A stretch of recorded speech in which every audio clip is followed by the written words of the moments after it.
Isang mapagpalang araw sa ating lahat.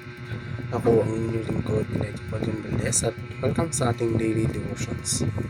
Ang ating verse for the day ay nasa Deuteronomio, chapter 32, verse 4.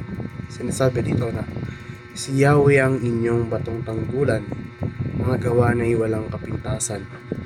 Mga pasya niya'y walang makatawang makatarungan, siya'y Diyos na tapat at makatuwiran." Ang katarungan ng Diyos ay nananaig sa mga walang katarungan. Ito ay isang karaniwang tema sa maraming relihiyon na nagmumungkahi na habang ang mga kawalang katarungan ay maaaring umiral sa mundo, isang banal na kapangyarihan ang magtitiyak sa uli ng pagiging patas at paghihiganti. Ang paniniwalang ito ay nagbibigay ng kaaliwan at pag-asa sa mga nakaranas o nakasaksi ng kawalang katarungan, na tinitiyak sa kanila na ang kanilang pagdurusa ay hindi babaliwalain o hindi matutugunan paghatol at kabilang buhay.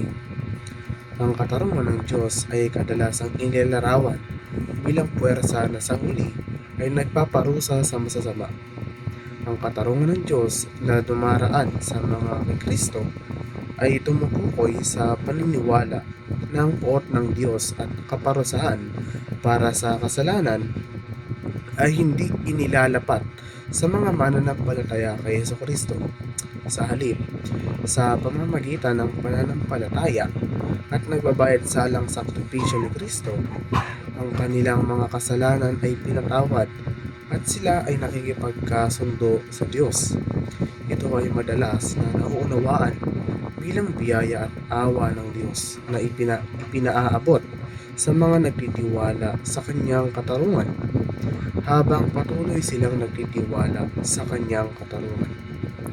Ang pag-ibig at katarungan ay magkakaugnay na mga konsepto na mahalaga para sa malusog na relasyon at isang makatarungang lipunan.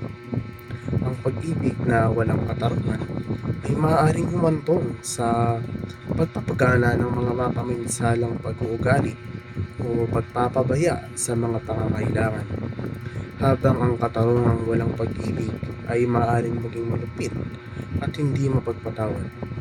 Ang ideal ay upang linangin at ang isang pag-ibig na natataguyod ng katarungan at isang katarungan na nakaugat sa pag-ibig. Sa huli, ang pagsusumikap para sa pag-ibig nang hindi nakokompromiso ang katarungan ay nangangahulugan ng pagkilala na pareho ay mahalaga para sa isang malusog at maunlad na lipunan at mga relasyon. Muli, ako ang inyong lingkod, Elijah Paulin Valdez, at dito na nagtatapos ang aking daily devotions.